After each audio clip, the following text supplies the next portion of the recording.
Hi fellas, how are you? Hope you're all okay. And folks, sorry.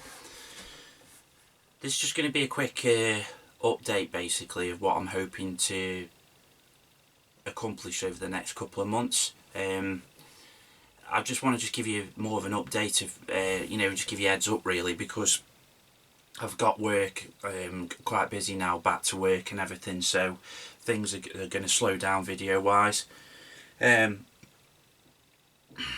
I'm very aware that when I start a project and stuff like that, I'm not very good at posting so many updates as other guys do on my projects at the time. So it might be one or two if I'm lucky, and it's more so because of my mojo sort of getting always, for some reason it always gets to the point where I get really fed up and my mojo starts slacking. I think that's because obviously it takes so bloody long trying to get accomplished builds and stuff, so that when I do get round to getting a bit of time on the bench, I sort of completely forget about doing filming or whatever and doing an update, and next time I know it's near enough built, as is the case with the Phantom. I'll show you in a quick sec where we are with it, but this isn't an update about that. I just want to just show you quickly. I've got a couple of reviews that I want to do, which are going to be, the first one's going to be this, a figure review. Now this is the new sort of company that's been out for a little bit now, but is Gecko.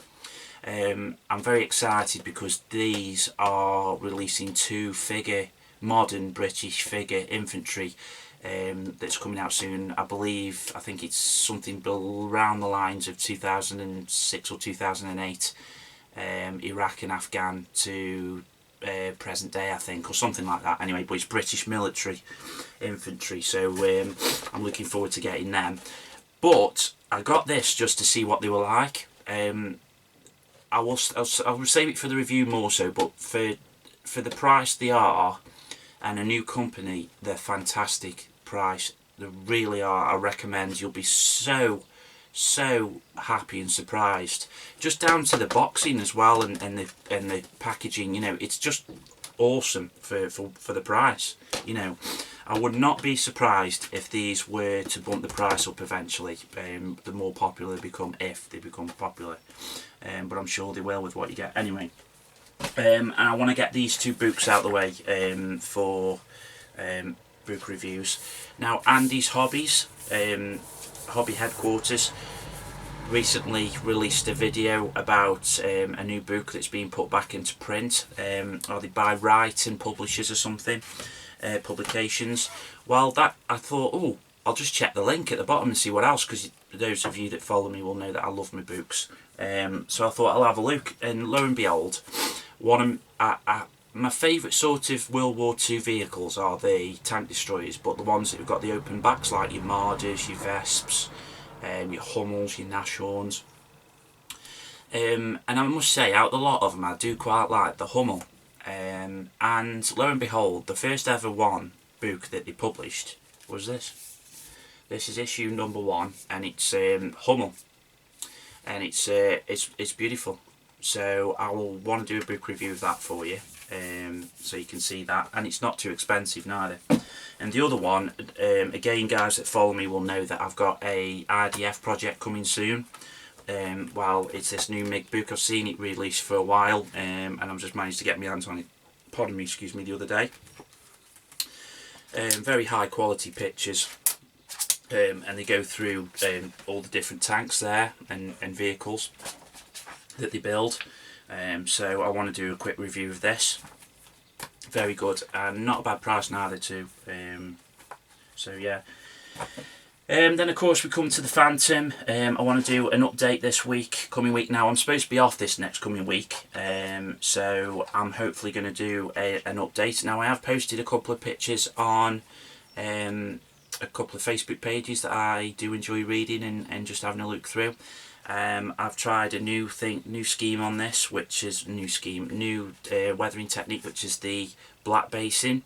I'll again tell you more in the update, but it's just basically you prime it black, then you put your base coat down but sort of mottle it down, and then you thin it again, your base coat, and then you just basically go over it until it's a nice, you know, and it sort of blends everything in. Now this side here has not been done yet. It's just had literally one coat, very thin misted coat over. This side here has started to get a bit more on it done. Now I've also decided to go with this as well, which is new to me.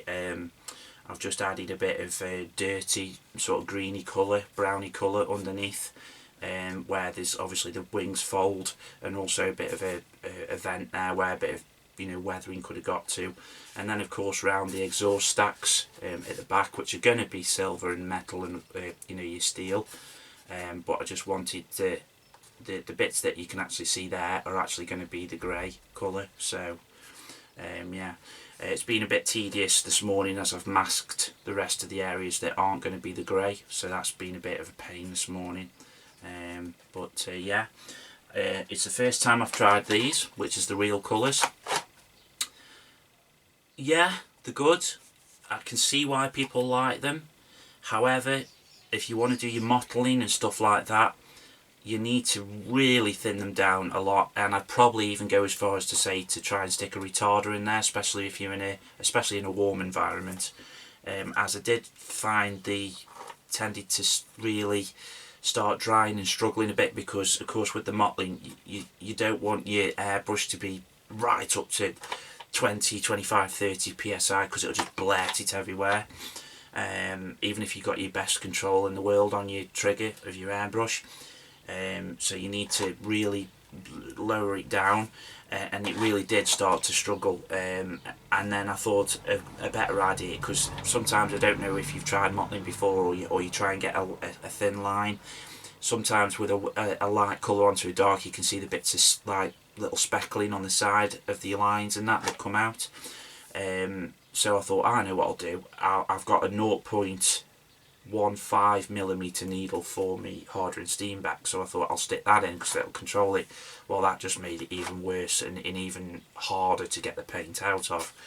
It did work. I thinned it right down, and it does work, but I'm telling you now, if you're going to do such a large area like the Phantom and that, you're going to, I changed from the first half an hour of doing it to doing it just panel by panel, because my hand and my arm were killing me. They really were. So achy after. Talk about wanker's cramp, I mean, Jesus. But yeah, so that hurt a bit. So there you go. And then also it's the first time as well that I've going to try out these AK Extreme Metals. I have tried them before, but on spoons, and they spray a treat. I love them, so I'm going to try that.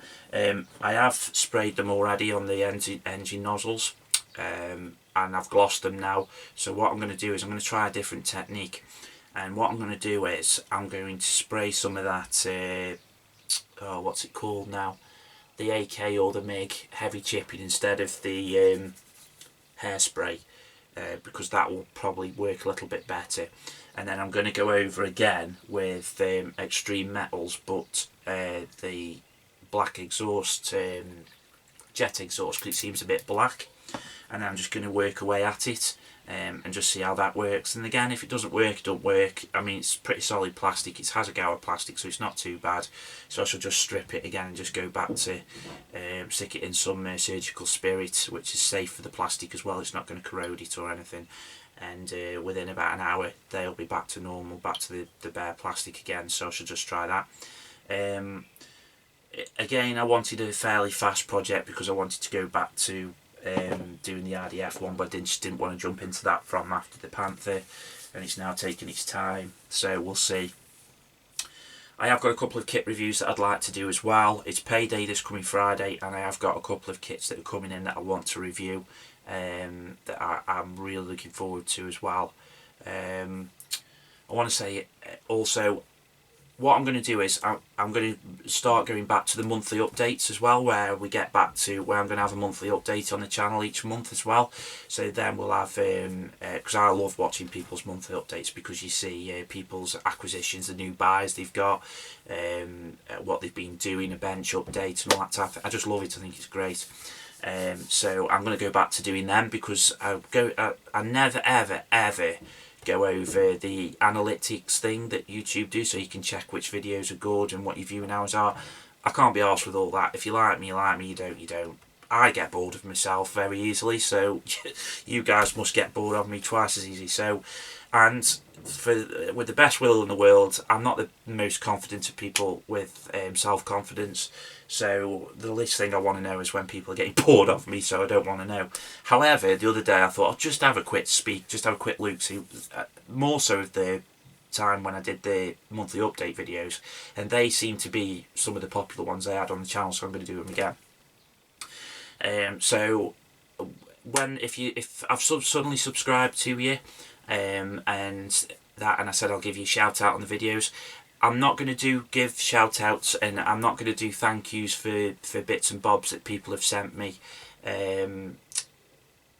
on, like, sort of an update of the project I'm doing. So like the update of the Phantom, I'm going to save them all for the monthly updates. So I know Steve, thefish.net, I know his monthly updates tend to be over an hour long sometimes, and I just think it's really good the way he does them. And you know, sometimes they'll be 20 minutes long, sometimes they'll be an hour long. You know, you haven't got to watch them all the way through. You can pause them, you can wind them on, you can come back to them the next day. That's what I do sometimes. So, you know, that's what I'm hoping to do. So I shall then go through acquisitions for the month, reviews that I'm hoping to do the next month, and so on. I should just give a quick update of what's on the bench, because obviously I will still do my project my project updates, still the videos, you know, so like Phantom Update 2. So this is just another extra video I'm going to be doing, hopefully. So that's that. I shall hopefully, now I've got a laptop, be able to put like people's links underneath. I have been doing that. I don't know if people have noticed, but I have started to try and do that. So anybody that I give a thank you to and a shout out to, I shall put the links in. So especially the shout outs, because I try and do them to new channels, and people that are up and coming, and young, especially, and young girls, because obviously they are sort of the heartbeat of our community. We want them to come through and keep the hobby going. So definitely that. What else is there? Oh yeah, so the reviews will hopefully be sometime this week. It'll be probably 1 or 2 reviews a week, nothing major, perhaps none one week, you know. The other thing I want to do is the next video of me, myself and Styrene I've thought of, and it's going to be well, I've thought of it and I'm going through it now and I'm planning it now. So you know, hopefully it's going to be a help to a lot of people, because to be honest, it's one of the questions I get asked a lot as well. I never thought of that. So yeah, so that'll be that. So excuse me, I just wanted to just give you a quick update of what I'm hoping to plan and do in this next well, for you know, the coming up, because I've now hopefully started to get better quality of videos through, and I've started to hopefully get better reviews through as well, and that with having this camera that I'm recording, of course, webcam and bits and bobs, and being able to use not a complicated editing program as well. So that's it really. I just wanted to give you a quick update of what I'm hoping and planning to do, so you know, these things can be implemented on the channel and it will just be a bit better for people. So of course it will all do with life, with a lot going on, health issues, and then of course work as well. So like I say, some weeks there'll be nothing, some weeks there'll be 2 or 3 hopefully, you know, I don't know. So but like a lot of guys have said, and a lot of very experienced guys as well, that have been doing this for years have said, look, you know, don't make anything in stone, just do it when it suits you, and the bang right. So I've got a lot more videos as well on the playlists, so if you know, that nothing to do with me, sometimes there'll be other guys' videos that I like, that I think other people could use, so you know, that they're under playlists as well. I'm also going to be doing a lot, hopefully start doing just the odd review on a couple of action figures I get and stuff, because I love the childhood of my Star Wars figures and all that type of thing. I'm never growing out of it, so I might start doing a few bits of them, because I've done a playlist. I've made a playlist for them as well. So and one more I want to do this year is hopefully a Star Wars kit, a Bandai kit. I have got an idea for the ATST, which is the little Scout Walker. I've got a bit of a what if build, I think, planned for that. It's been coming every time I keep taking the dog for a walk, new ideas keep coming through. So, but yeah, that's it really. So there's nothing else really more to say. I've bored you enough now. So yeah, so the next video will probably be an update of the Phantom, and that. So yeah, so thanks for listening, guys. So hope you're well, hope you'll stay safe, and may the force be with you. See you guys, bye.